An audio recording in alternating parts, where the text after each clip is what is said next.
code reviews are an incredibly effective tool for improving the quality of our code. And what they're particularly good at is those kind of hard-to-measure things like readability, maintainability, scalability. But code reviews are also fundamentally a critique of a person's work. And if someone is invested in their work, then that critique is going to feel somewhat personal. And I assume that most people are invested in that work, and that that's really a great thing. We're all lucky if we feel that way. So this is a highly unscientific survey of my Twitter followers, where I asked people how often they experience defensiveness during code reviews.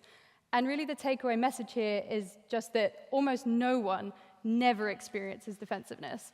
So almost all of us here are familiar with that feeling of defensiveness when having your code reviewed.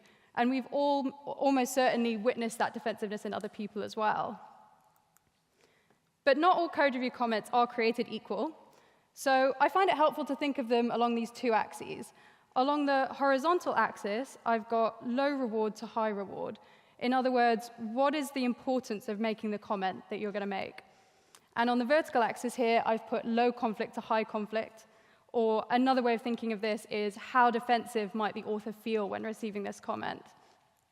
So up in the top left quadrant, the high conflict and low reward quadrant, these are things like white space, indentation, typos, or perhaps arbitrary preferences for between two functions that do the same thing.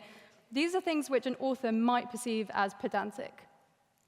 And really what I want to say is that these don't need to come up in code review at all, okay? All you need to do is you need to adopt some conventions, you have a style guide, use a linter, run that as part of your automated build process. Ideally, you won't be talking about these things in code review. These aren't deep questions, and it's not the best platform for these to come up. Okay, the bottom half of this graph, the bottom two quadrants, I'm not going to dwell on. These are things I would characterize as factual. So at the less important end of the spectrum, like a rogue debug statement that's been left in. At the high reward end of the spectrum, things like a bug that's been introduced or the wrong behavior that's been implemented. And these are low conflict precisely because they are factual. People don't feel a high level of ownership over these. These haven't been intentionally introduced into the code. So there's not going to be a lot of defensiveness around these. And that means we're left with this high conflict, high reward quadrant. And this really speaks to those principles I was talking about in the beginning. So readability, maintainability, scalability of your code. And these are things about which two competent developers can reasonably disagree. So that's why you're going to expect conflict in this region. Things like design pattern choices. Is this solution over-engineered, or is it just sophisticated enough? What trade-offs have been made in the name of readability, and are those appropriate? And this is where we need to foster an active collaboration during code review. So it's useful to understand and familiarize yourself with the basic archetypal ways of resolving conflict, because these map onto ways in which code review can be dysfunctional.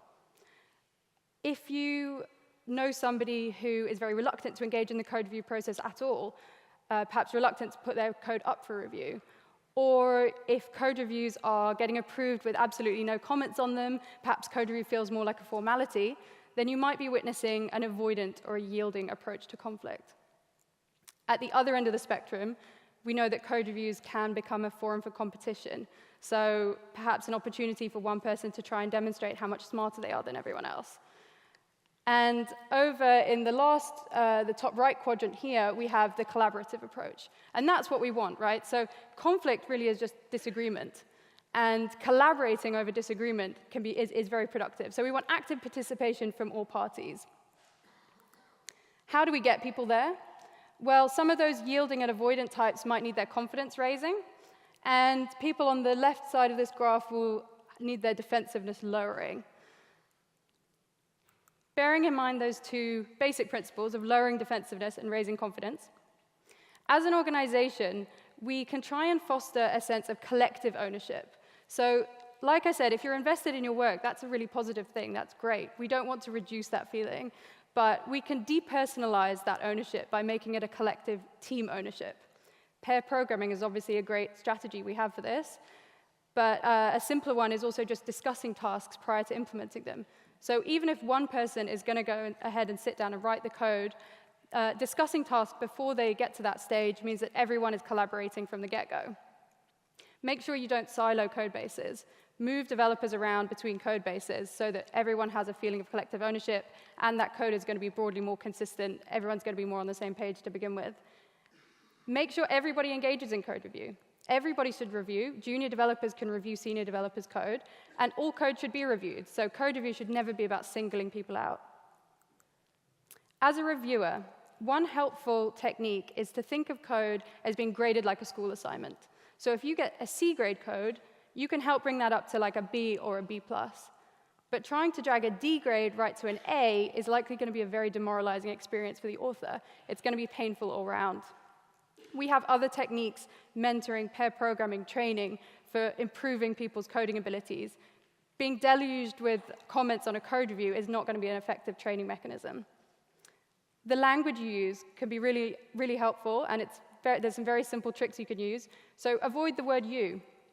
Use we instead. You can rephrase things in terms of we, or even making the code the subject of the comment. So some examples, instead of saying, why did you do it this way, you could ask, what are the advantages of this approach? Saying, you should do this, you can say, we could do this. And ask questions. So instead of making demands of people, instead of making statements, phrase things as a question. Firstly, you might be wrong. You might be mistaken. And secondly, you're just soliciting the opinion of the author, showing that you actually value their contribution and that this is a collaborative process. And give positive feedback. It's generally very easy to find something positive to say about code. Maybe there's a cool library you hadn't seen before, just a function you hadn't seen before, or it's just really readable, it's really clear. And at the very least, if you're struggling to find something, you can always just say thank you. Thank you for your work on this. This is really getting there. Just a few small comments.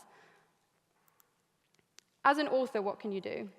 So practicing on your own defensiveness, one technique you can use is the as-if technique. This is a little challenging. It's an exercise in imagination and self-control, but it's very effective. So ask yourself, how would you respond to these comments if you were, say, in your best mood that day? Or how would you respond to those comments if these were comments on someone else's code, you were not the author? How would you respond if the comments had been phrased more sensitively, perhaps, been phrased differently? You can say thank you to your reviewer. This has two effects. Firstly, it's an implementation of the as-if technique. So if you act grateful, you might feel a bit more grateful. And it also disarms your reviewer. It shows that you are open to collaboration. You're both on the same side. Annotate your review first. So you can go through and you can explain yourself. This is going to start any conversation off on a better point of understanding. And it means you can also solicit feedback with specific questions. So it's generally very helpful to direct the reviewer to the points in the code that you think do merit the most discussion. OK, so this is obviously scratching the surface of this topic. But what I really want to emphasize is that, firstly, feelings of ownership are to be expected. Anticipate them, embrace them. Secondly, that we can minimize unnecessary conflict. So think about the reward potential of the comments that you're making and whether they need to come up in code review, or perhaps there's another forum for those to be addressed. Focus on those really interesting questions that do come up in code review around readability, design patterns, maintainability, scalability of the code, things about which two developers can reasonably disagree.